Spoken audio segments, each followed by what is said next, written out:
Assalamualaikum warahmatullahi wabarakatuh.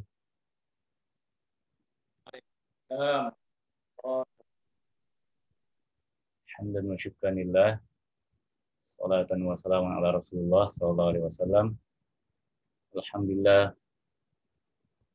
Syukur mapuji dan rigangka lauri sesuai ala birna Allah Subhanahu wa taala. Sabah engkan tamaneng wire yang ajak pejapang. Satu re soe arawenge.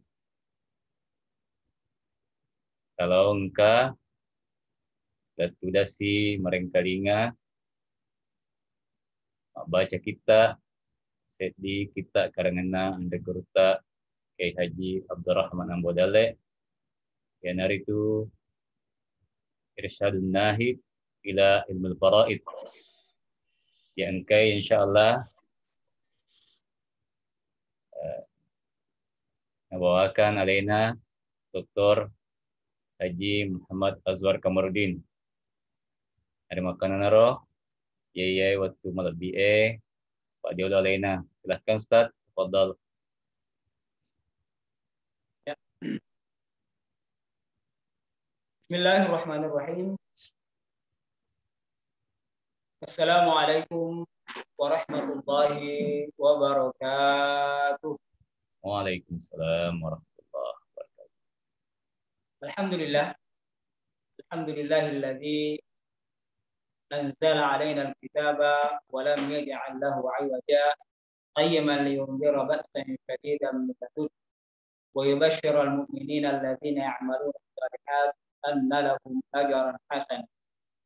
Wassalatu wassalamu ala habibina wa maulana wa sayyidina wa uswatina wa qudwatina wa syafi'ina insyaallah yaumal qiyamah Muhammadin sallallahu alaihi wasallam wa ala alihi wa ashabihi wa man sara ala nahjihi wa ihtada bihadihi ila yaumil amma ba'du. Hadirin wal hadirat, para pemirsa di channel Pondok Pesantren PDI Abrat yang mudah-mudahan senantiasa dirahmati dan diberkati oleh Allah Subhanahu wa taala. Alhamdulillahirabbil alamin, pada kesempatan sore hari ini Allah Subhanahu wa taala masih berkenan memberikan kepada kita begitu banyak nikmatnya sehingga alhamdulillah pada hari yang ke-18 Ramadan dapat kita nikmati. Mudah-mudahan waktu-waktu terbaik dalam tahun ini dapat senantiasa kita manfaatkan untuk mendekatkan diri kita kepada Allah Subhanahu wa taala di dalam bulan Ramadan ini, sehingga setelah bulan Ramadan ini kita tidak merasakan tidak merasa bahwasanya kita telah melewatkan bulan yang mulia ini begitu saja, sehingga nantinya akan muncul sebuah pertanyaan, apakah kita yang meninggalkan bulan Ramadan ataukah bulan Ramadan yang meninggalkan. Baik, insya Allah pada kesempatan sore hari ini kembali kami dari Pondok Pesantren PDI Abrat kembali menyapa para hadirin wal hadirat dengan dengan program kami, diantaranya adalah untuk kembali memperkenalkan kitab-kitab karangan Andre Gurutta Ambodale. Mudah-mudahan kitab-kitab beliau yang telah disusun berpuluh-puluh tahun yang lalu dan dijadikan sebagai ujung tombak, dijadikan sebagai pilar di DDI ini, insya Allah kita dapat kenal kembali, insya Allah dapat kembali membumi sebagaimana buku tersebut dikenal oleh para santri-santri, oleh para masyarakat umum ketika berinteraksi dengan DDI pada saat. Baik, insya Allah ini merupakan salah satu daripada karangan beliau yang menggunakan bahasa Arab yaitu kitab Irsyadun Nahid fi Ilmi Al-Faraid, yang mana di dalam buku ini menjelaskan tentang ilmu faraid atau menjelaskan tentang ilmu kewarisan. Jadi sebelum kita memasuki mengkaji buku ini, terlebih dahulu mungkin ada sedikit prolog. Jadi buku ini dikarang oleh Andre Gupta itu tidak terlalu tebal, sekitar 19 halaman saja.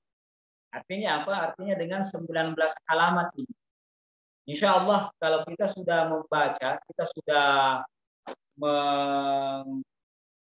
mengkaji isinya, maka ilmu faraid insya Allah akan dapat kita gambarkan atau dapat kita ketahui secara meluas sebagaimana ilmu faraid. Nah, sebelum kita lanjut, terlebih dahulu Rasulullah Shallallahu Alaihi Wasallam menjelaskan tentang ilmu faraid ini. Rasulullah Shallallahu Alaihi Wasallam berkata kepada Abu Hurairah, beliau mengatakan kepada Abu Hurairah, "Ta'allamu al-fara'idha wa 'allimuha." Belajarlah kalian tentang al-faraid, yang mana saja yang merupakan bagian-bagian wajib, bagian-bagian yang fardu di dalam kewarisan, wa 'allimuha, dan ajarkanlah ilmu faraid itu. Kemudian beliau mengatakan wa huwa nisful ilmi, dan ilmu faraid ini merupakan nisful ilmi, merupakan setengah daripada ilmu. Kenapa ini dikatakan sebagai setengah daripada ilmu? Karena ilmu faraid ini sangat berkaitan dengan dua bagian utama dalam ilmu fikih. Nah, bagaimana kita katakan bahwasanya itu dibagi pada empat bagian utama: ibadat, kemudian muamalat, munakahat, dan jinayat. Ilmu faraid ini sangat erat kaitannya dengan masalah muamalat karena berkaitan dengan harta, begitu pula sangat erat kaitannya dengan munakahat. Karena kenapa? Karena di dalamnya membahas tentang pembagian hak waris di dalam satu keluarga. Pembagian hak kewarisan di dalam satu keluarga. Nah, kemudian berkaitan juga dengan fiqhul jinayat. Kenapa? Karena di dalam fiqhul jinayat itu juga dipelajari tentang masalah al-qadha, tentang masalah peradilan, dan di antara cara untuk memberikan solusi terhadap permasalahan keluarga yang muncul di dalam masalah kewarisan adalah dengan kewarisan, dengan ilmu al-faraid. Sehingga apa? Sehingga dikatakan bahwasanya ilmu al-faraid ini adalah, atau ilmu kewarisan ini adalah nisfu al-ilm. Kemudian ada hal menarik di tengah para ulama berdasarkan hal ini, bahwasanya Rasulullah Shallallahu Alaihi Wasallam mengatakan bahwa nisful ilmi, ilmu faraid ini adalah nisful ilmi, setengah ilmu. Para ulama di dalam menyusun buku-buku fikih, fikihnya, apakah itu ulama Malik, ulama Hanafi, ulama Malik, utamanya ulama Syafi'i, dan ulama Hambali, ketika membahas tentang masalah ilmu faraid atau fiqhul mawaris ini, mereka menempatkan di tengah-tengah pembahasan, di tengah-tengah buku fikih. Jadi kan kalau buku fikih mulai dari ibadat, mulai dari masalah tahara sampai masalah umul walad. Nah, kalau di dalam ulama Syafi'i menyusun bab-babnya dan menempatkan bab yang membahas tentang kewarisan ini di tengah-tengah. Nah, jadi di akhir daripada pembahasan tentang masalah muamalat, dan di awal sebelum masuk di pembahasan tentang munakah. Kenapa? Ulama mengatakan bahwasanya fiqhul mawarith ini karena atau ilmu faraid ini adalah dikenal dengan fiqhul mawarith. Kenapa? Karena dia merupakan bagian terkecil. Nah, dia merupakan bagian kecil daripada ilmu fikih secara keseluruhan. Fiqhul mawarith ini merupakan bagian kecil daripada fikih secara keseluruhan. Nah, dan pembahasan tengah masalah ilmu faraid ini disimpan atau dibahas oleh para ulama di tengah-tengah pembahasan ini. Ulama mengatakan bahwasanya ini diletakkan di tengah pembahasan ilmu fikih karena kenapa? Tasdiqan bi qauli Rasulullah sallallahu alaihi wasallam sebagai pembenaran dan sebagai tabarruk terhadap sabda Rasulullah sallallahu alaihi wasallam yang mengatakan bahwasanya innahu nisfu al-ilm. Makanya dibahas di tengah-tengah. Jadi ini bukan merupakan ilmu independen. Jadi sebenarnya semua pembahasan yang membahas tentang masalah perbuatan manusia itu dibahas di dalam buku fikih. Cuma ketika disusun secara independen, mungkin musannifnya mengambil satu bagian saja, seperti masalah ekonomi, masalah politik, masalah kemasyarakatan dan lain sebagainya. Itu semua merupakan bagian daripada ilmu fikih dan diambil dari buku-buku fikih secara keseluruhan, diambil dari buku-buku fikih yang sementara dibahas. Makanya ulama-ulama dulu mengatakan bahwasanya ketika kalau kita ingin mengetahui perkembangan masyarakat, maka bacalah buku-buku fikih. Kemudian kita kembali ke permasalahan. Jadi dalam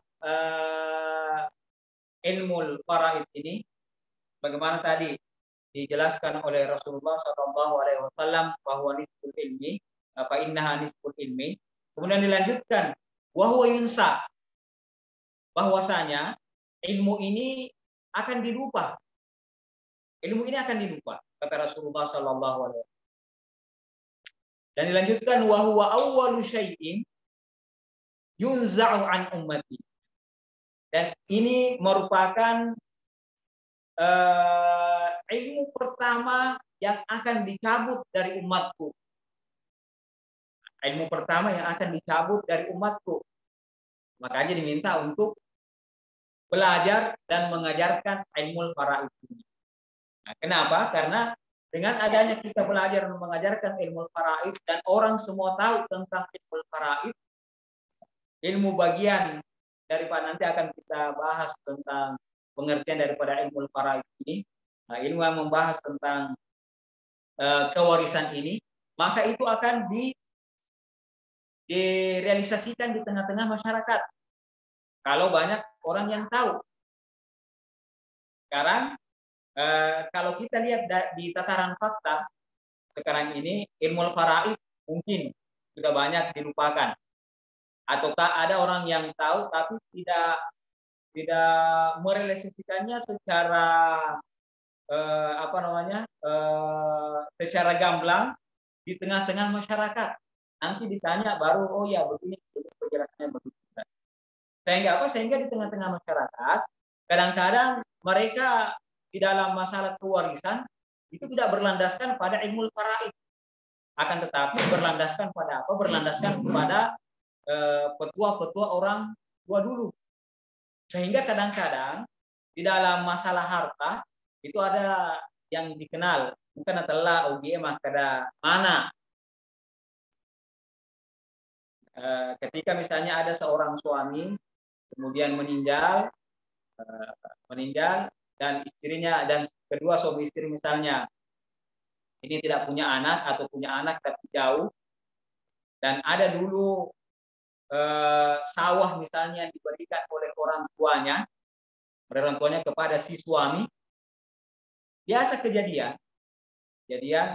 saudari daripada si orang yang meninggal tadi ini yang mempunyai istri itu langsung mengambil saja tanahnya dan napa mah karena mana riolo ya, artinya ini turun temurun.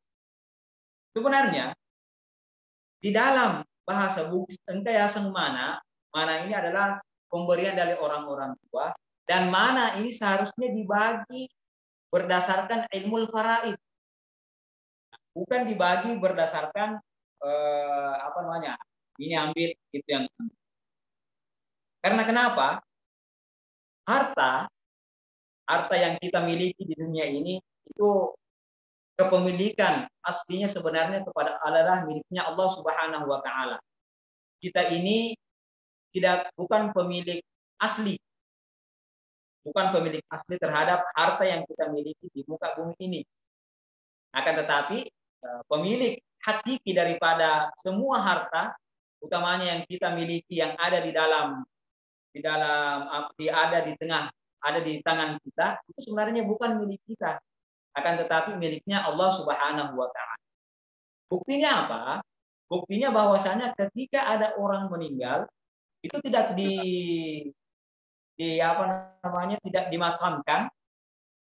tidak dimakamkan bersama dengan hartanya.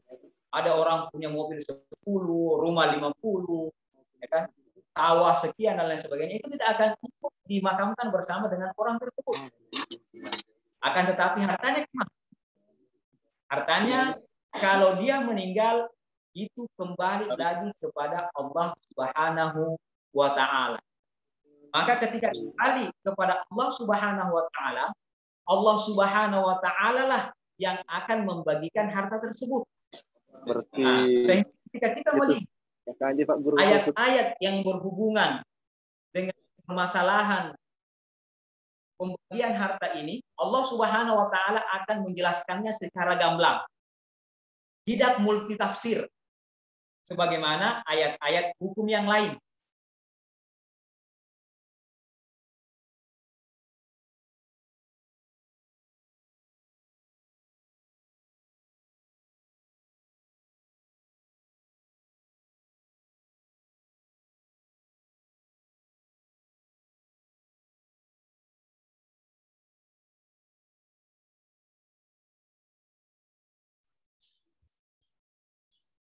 Halo, Assalamualaikum. Ustaz Andi Taufik, masih monitor? Ya, silakan lanjut Ustaz. Lanjut Ustaz. Kayaknya sinyal lagi bermasalah di sini. lanjut Ki. Oke? Iya, lanjut.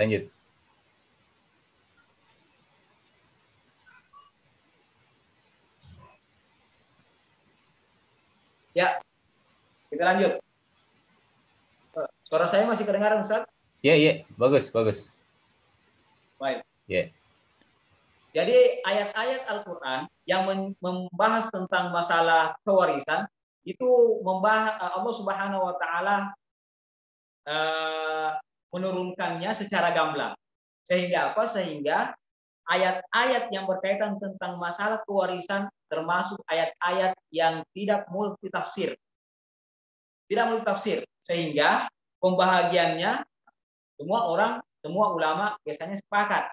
Kecuali ada permasalahan nantinya yang antara satu dengan yang lain itu berbeda. Akan tetapi permasalahan ini tidak terlalu banyak. Nah, kemudian ketika hartanya seseorang setelah dia meninggal itu kembali kepada Allah Subhanahu wa taala dan Allah Subhanahu wa taala sendiri yang membagikan harta tersebut. Dengan apa? Dengan ayat-ayat atau hadis-hadis yang berkaitan dengan masalah kewarisan tadi ini. Yusikumullahu fi auladikum mithlu hadzal unthayain. Diwasiatkan kepada kalian bahwasanya di anak-anak kalian itu balidzakari mithlu hadzal unthayain, bahwasanya laki-laki Laki-laki sama dengan bagian daripada 2 perempuan. Kemudian walakum nisfu ma taraka azwajukum, bagi kalian para suami itu mendapatkan 1/2 dari apa yang ditinggalkan oleh istri-istri kalian apabila tidak memiliki anak. Nah, ini semua adalah pembagian dari Allah Subhanahu wa taala yang langsung dibagikan oleh Allah Subhanahu wa taala kepada hambanya. Makanya dikatakan bahwasanya pembagian secara kewarisan itu adalah pemindahan harta oleh Allah Subhanahu wa taala secara langsung dan terpaksa. Maksudnya terpaksa di sini apa? Maksudnya bahwasanya orang yang sudah diberikan oleh Allah Subhanahu wa taala mau tidak mau itu sudah akan menjadi miliknya dia. Karena kenapa? Karena ini adalah pemberian dari Allah Subhanahu wa taala. Jadi ada harta yang masuk ke dalam kepemilikan seseorang, mau atau tidak mau, itu adalah harta yang dibagi berdasarkan kewarisan. Nah, pertanyaan, apabila harta ini dibagikan bukan dengan pembagian sebagaimana Allah Subhanahu wa taala bagikan, maka bagaimana status kita ini sebagai hamba Allah Subhanahu wa taala? Bagaimana status daripada harta yang ditinggalkan oleh orang yang meninggal ini? Nah, itu kan kembali ke pemilik asasinya, yaitu Allah Subhanahu wa taala yang dibagikan. Makanya ketika ada perempuan hamil, itu yang di dalam kehamilannya kalau sudah ditandai bahwasanya dia betul-betul hamil, maka itu harus ditunggu melahirkan, kemudian diberikan juga kepadanya harta.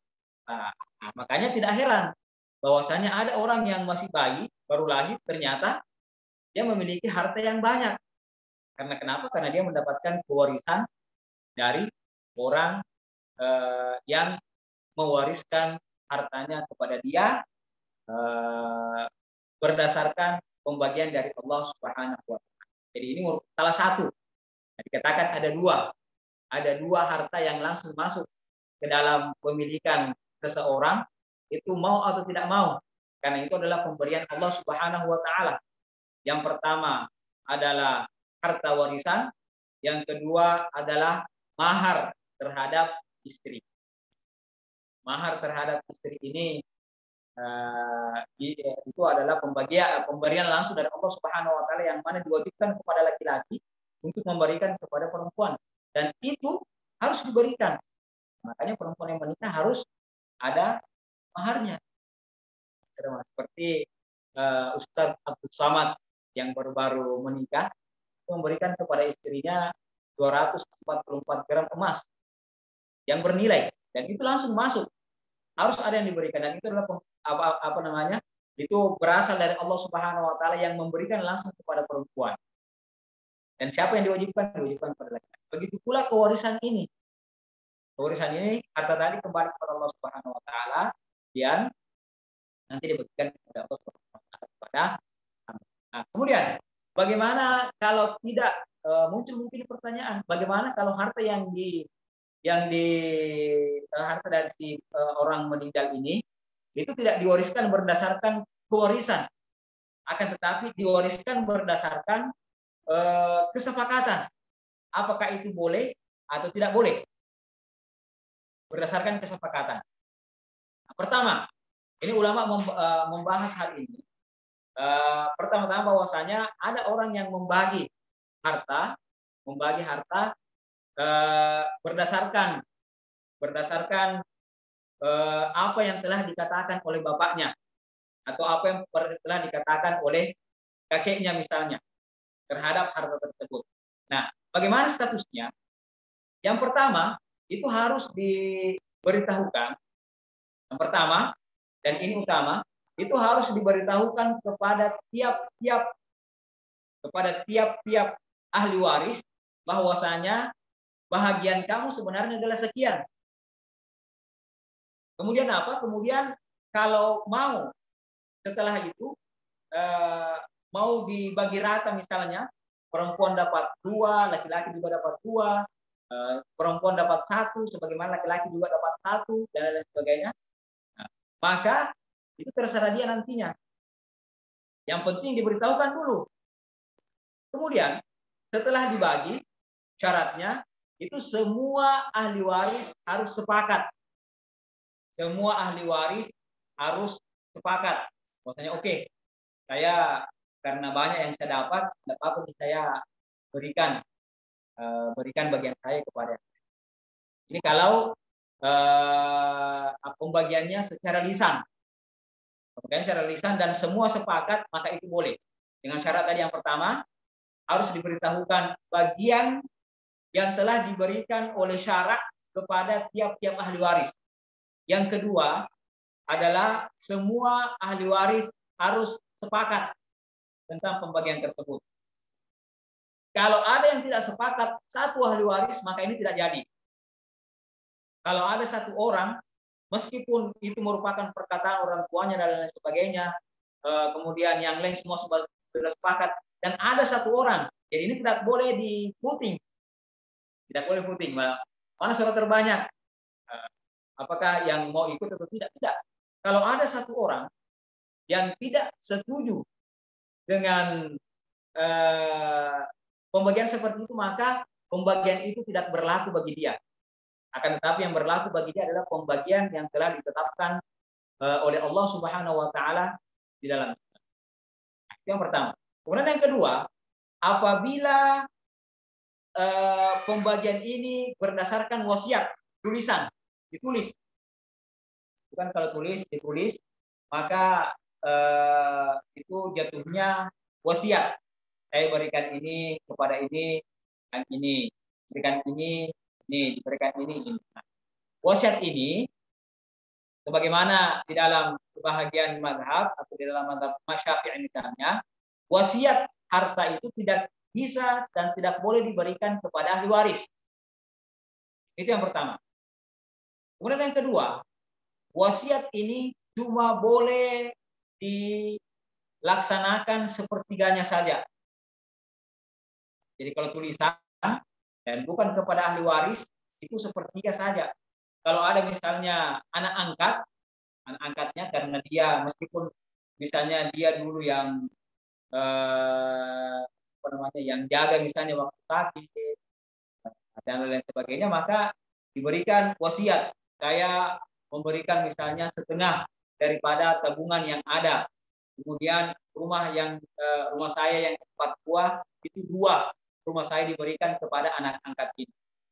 Itu tidak boleh dilaksanakan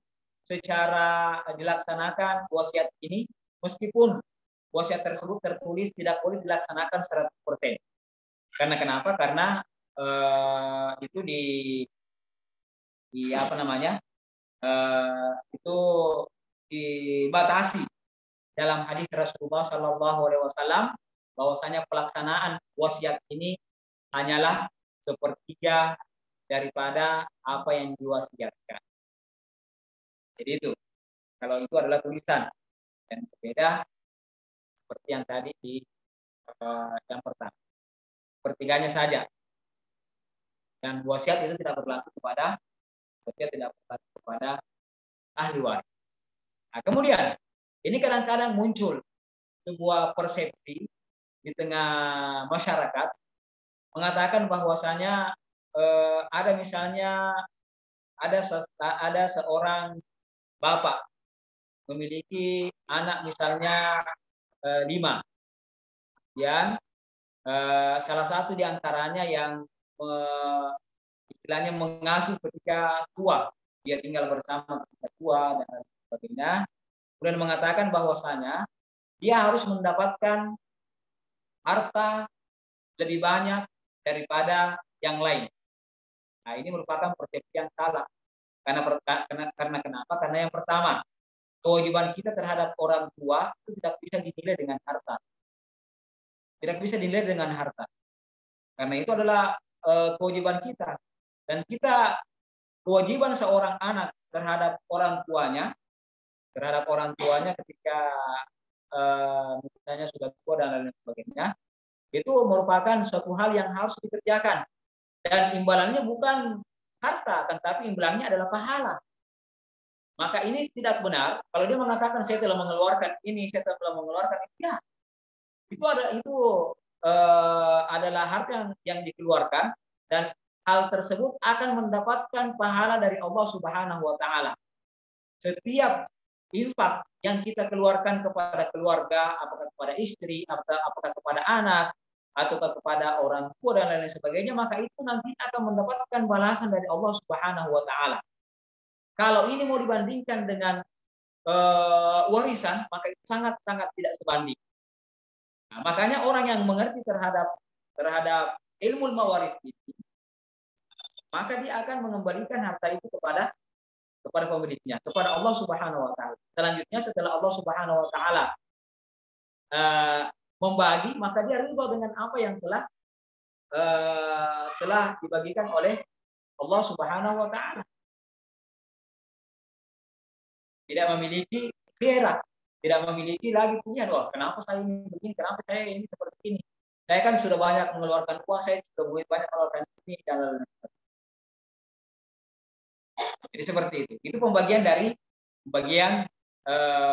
di dalam harta kewarisan. Itu tidak ada pengaruhnya jasa seseorang terhadap orang yang meninggal. Karena kenapa?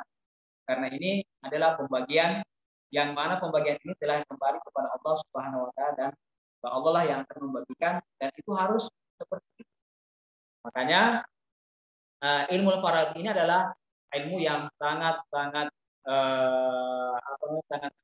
krusial, dan sehingga ulama menyusun ilmu ini pada menyusun tata cara pembagian ini pada sebuah ilmu independen yang namanya ilmu faraid atau ilmu fiqhul mawaris, yang mana diambil dari bagian fikih secara fikih dan dikeluarkan untuk apa? Supaya masyarakat meskipun tidak membaca dari pertama buku fikih mulai dari kitab Tohara nanti sampai membahas tentang masalah syarikah, kemudian membahas tentang masalah wasiat, membahas tentang masalah wakaf, dan membahas tentang masalah pewarisan. Nah, nanti sampai kepada pewarisan kalau setelah mempelajari setengah daripada buku fikih. Makanya dibuat ulama berinisiatif untuk mengeluarkannya sebagai sebuah ilmu yang independen, supaya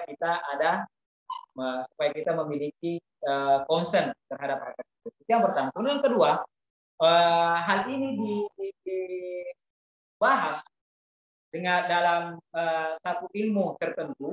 Ini juga untuk apa? Ini juga untuk memudahkan bagi kaum muslimin mempelajari ilmu faraid ini.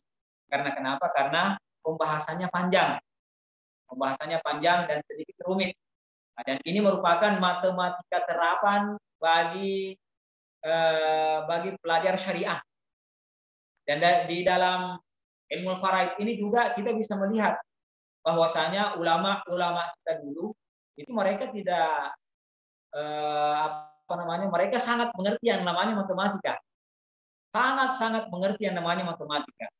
Sehingga apa? Sehingga mereka dapat menyelesaikan sebuah permasalahan cuma satu kali saja. Ada yang mendapatkan 1/2 misalnya, ada yang mendapatkan 1/4, ada yang mendapatkan 1/8, ada yang mendapatkan 1/6. Bagaimana caranya dibagi? Apakah bisa langsung dibagi? Tidak bisa langsung dibagi. Akan tetapi ulama memiliki cara tersendiri. Dan ulama-ulama dulu semuanya tahu.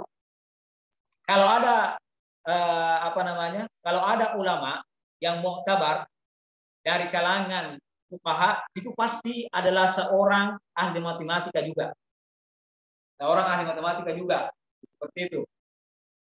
Karena kenapa? Karena ketika membahas tentang masalah faraid, tidak boleh tidak. Ini harus tahu tentang masalah matematika. Oke, kita kembali ke kitabnya Andri Urta. Kitab ini bernama Irsyadun Nahid ila Ilmil Faraid. Irsyadun Nahid ini artinya petunjuk terhadap orang yang bangkit. Siapa yang mau bangkit? Mau bangkit mempelajari ilmu syariah ini, Supaya apa? Supaya kita tahu mempelajari tentang ilmu faraid ini, maka ini merupakan buku yang tepat. Dan yang seharusnya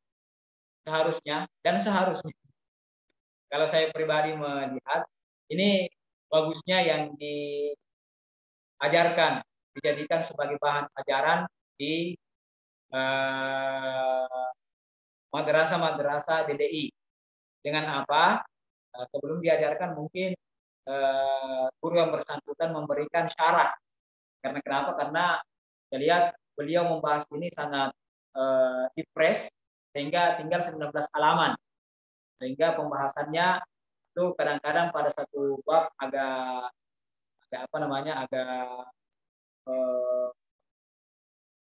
ketat, atau tidak terlalu meluas pembahasannya. Ini diharapkan bagusnya nanti kalau dicarah dulu, kemudian diajarkan di samping matan ar-rahbiyah. Ini perlu. Sebagaimana juga dalam hadis, tidak ada hadis yang mengatakan yang artinya bahwasanya sampai nanti pada satu waktu akan didapatkan dua orang laki-laki yang berselisih dan orang tidak bisa memberikan keputusan tentang bagaimana pembahagian harta warisan kepada keduanya. Nah, sangat merugilah kalau kita berada pada keadaan ini. Sampai dua orang laki-laki berselisih. Orang dan orang yang memberikan orang yang memberikan solusi, yang mau memberikan solusi tidak bisa memberikan solusi seperti apa yang telah diberikan, apa yang telah Allah Subhanahu wa taala putuskan di dalam syariat. Makanya ini perlu kita baca. Kita baca sedikit bukunya karangannya kita Nasabahiyah Yeboe, insyaallah buku yang sangat-sangat berharga dan dikarang sendiri oleh Alena Amriturta Al-Hajj Katabahu, ditulis Al-Hajj Abdurrahman Ambodalle, Mudir Pimpinan Madaris, madrasah. Ini bukan cuma satu madrasah, akan tetapi di sini dijelaskan mudir sebagai pimpinan madaris, madrasah atau sekolah-sekolah dari da'wati wal irsyad pada saat ini. Kemudian kita masuk di dalam pengantarnya. Kita mungkin baca sedikit pengantarnya, Ustaz ya. Ini sampai jam berapa, Ustaz? Menjelang buka puasa, insyaallah. Halo? Iya, menjelang buka puasa. Sampai jam berapa? Ya. Oke. Siap. Nah, kita baca. Oh iya. Okay. Bismillahirrahmanirrahim. Alhamdulillahilladzi khalaqa fasawwa. Segala puji bagi Allah Subhanahu wa taala alladzi khalaqa fasawwa, yang telah menciptakan fasawwa lalu membentuk ciptaannya. Allah Subhanahu wa taala menciptakan dan membentuk ciptaannya. Makanya kita tidak boleh menghina ciptaan Allah Subhanahu wa taala, karena itu semua Subhanahu wa taala. Kemudian wa qaddara fahada, menentukan takdirnya, menentukan takdir tiap-tiap sesuatu dan tiap-tiap manusia, fahada, kemudian memberikan petunjuk kepadanya. Fa'amata, kemudian dia pula lah yang mematikan, wa ahya, dan menghidupkan. Wassalatu wassalamu ala sayyidina Muhammadin khatimil anbiya, dan selawat dan salam kepada Sayyiduna Muhammad, penghulu kita semua, Muhammad sallallahu alaihi wasallam, penutup para nabi, Sayyidil Asfiyai, para penghulu orang-orang yang suci, yang bersih, wa ala alihi, dan begitu pula kepada keluarganya, wa sahbihi, sahabat-sahabatnya, a'immatil huda, para imam-imam yang memberi petunjuk.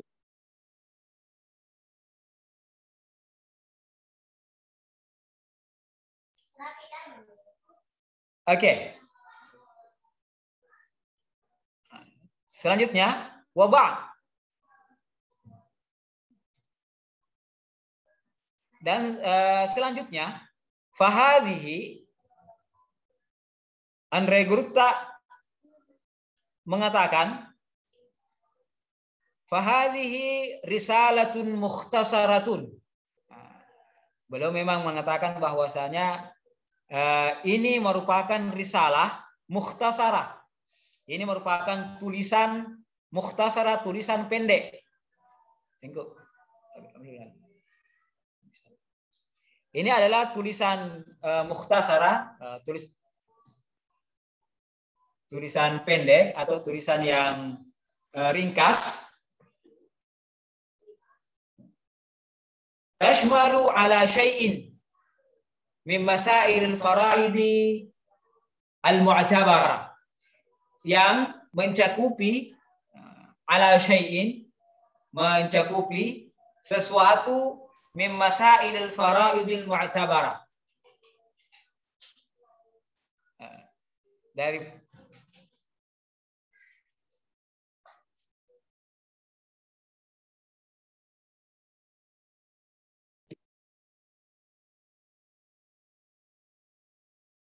ya, tashmalu ala syai'in, yang mencakupi ala syai'in berupa sesuatu min masailil faraidi al mu'tabara, dari masalah-masalah faraid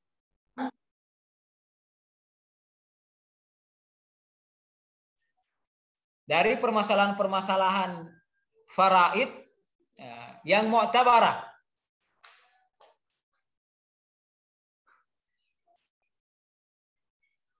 Permasalahan faraid yang mu'tabar, yang perlu, maksudnya mu'tabar di sini yang perlu kita ketahui dan perlu kita pelajari di dalam mempelajari ilmu faraid ini.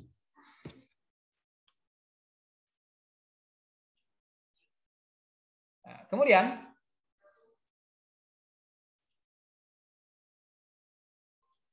katabtuha. Nah, ini kenapa Andre Gurta Ambo Dalle menulis buku ini? Beliau mengatakan katabtuha litakuna min jumlatil kutubil muqarrarah. Saya kata beliau menulis buku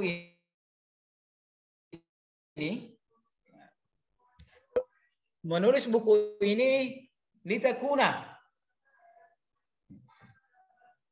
supaya buku ini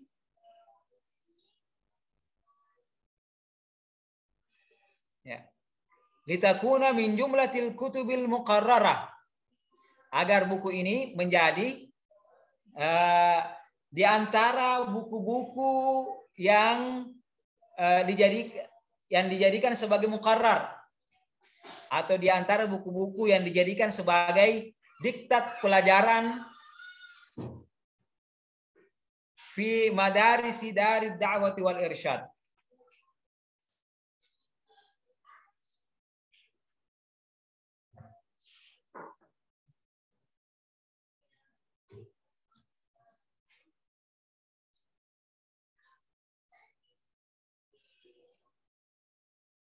Ya, yang dipelajari fi madarisi, pada madrasah-madrasah dari da'wati wal irsyad, dari dakwah wal irsyad al muassasati, yang dibangun firrifi.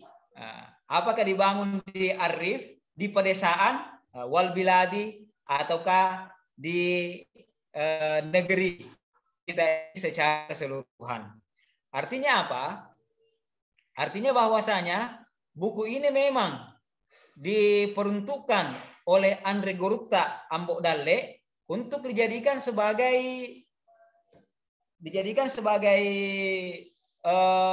buku pegangan di madrasah-madrasah. Nah, makanya besar harapan kami nantinya,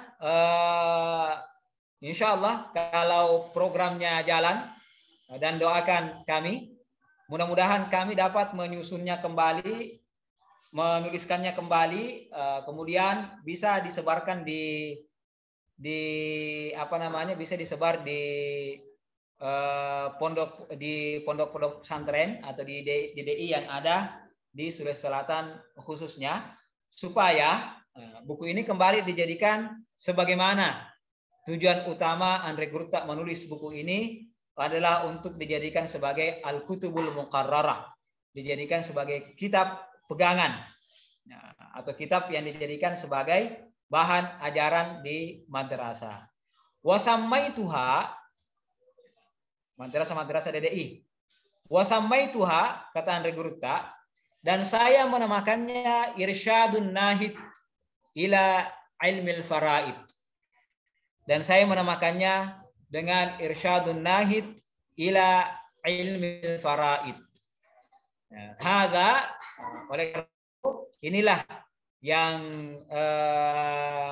Andre Gurta inginkan dan kenapa atau yang melatar belakangi daripada penulisan buku ini. Wa arju, dan kata Gurta, wa arju minallahi, dan saya mengharapkan dari Allah Subhanahu wa taala semata ayyamfa'a biha at-talabah, untuk dimanfaatkan, buku ini dimanfaatkan oleh para santri tulal ayadi, selama buku ini berada di tangan kita, berada di tangan kita, wa yuhayyi'uhum wa yahdihim, wa yahdihim, dan menunjukkan mereka sabilal huda war rasyad, menunjukkan kepada mereka jalan petunjuk,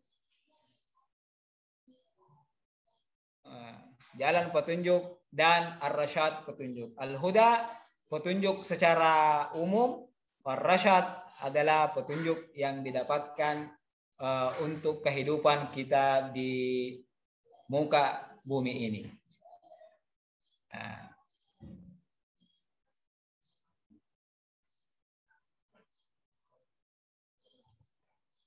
Baik.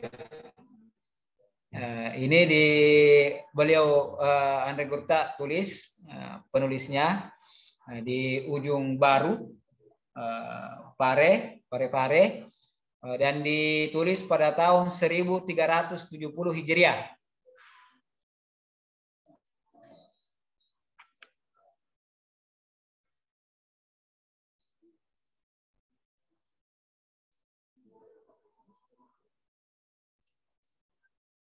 Oke, mungkin ini insya Allah yang menjadi bahan kajian kita pertama sebagai muqaddimah. Mudah-mudahan pada waktu-waktu yang akan datang, insya Allah kita bisa mengkaji buku ini minimal sebagai sebagai bentuk pembelajaran kita, terhadap ilmu faraid ini, sehingga kita masuk di dalam firman Allah dan sabda Rasulullah sallallahu alaihi wasallam yang mengatakan ta'allamu al-faraidha wa 'allimuha. Pelajarilah faraid itu dan limuha, utamanya pada bulan Ramadan ini. Mudah-mudahan keberkahan insya Allah dapat kita peroleh. Dan mungkin ini tidak bisa kita kaji bersama di dalam bulan Ramadan dalam 3 atau 4 pertemuan. Makanya insya Allah nanti mudah-mudahan dapat dilanjutkan di pondok pesantren DDI Arat, di di sekretariat kami. Mudah-mudahan dapat kita lanjutkan nanti mempelajari buku ini sehingga kita dapat mengetahui permasalahan faraid ini secara keseluruhan. Oke, mungkin sampai di sini apa yang dapat kami sampaikan lewat pengajian singkat ini. Mudah-mudahan Allah Subhanahu wa taala memberikan kepada kita semua rahmat, inayat dan berkahnya, dan senantiasa membukakan kita pintu-pintu ma'rifat, sehingga insya Allah kita bisa senantiasa mempelajari ilmu Allah Subhanahu wa taala, dan kita gunakan untuk menyempurnakan ibadah kita kepada Allah Subhanahu wa taala, karena tujuan kita hidup tak lain dan tak bukan adalah untuk mengabdikan diri kita kepada Allah Subhanahu wa taala. Maka sia-sialah kehidupan kita apabila apa yang telah Allah Subhanahu wa taala wajibkan kepada kita justru kita tidak melakukannya. Dan salah satu cara adalah dengan mempelajari apa-apa yang diwajibkan oleh Allah Subhanahu wa taala. Misalnya mempelajari buku faraid yang telah dikarang oleh Ante Gurta ini. Oke, mungkin sampai di sini saja yang dapat kami sampaikan. Kurang lebihnya mohon dimaafkan. Wallahul musta'an wa alaihi tuklan. Minallahi nastamiddul hidayata wat taufiq. Wassalamualaikum warahmatullahi wabarakatuh. Waalaikumsalam warahmatullahi wabarakatuh. Alhamdulillahirrahmanirrahim. Telah kita dengarkan bersama muqaddimah dari pengajian kitab Ushulun Nahid ila Ilmu Faraid. Insyaallah di kesempatan yang akan datang akan kita lanjutkan kembali. Terima kasih kepada Al-Ustaz Dr. Muhammad Azhar Kamaruddin. Sebelum kita tutup, mari kita sama-sama mengirimkan Al-Fatihah kepada Ante Gurta Haji Abdurrahman Alhamdulillah. Al-Fatihah. Fatihah. Bismillahirrahmanirrahim.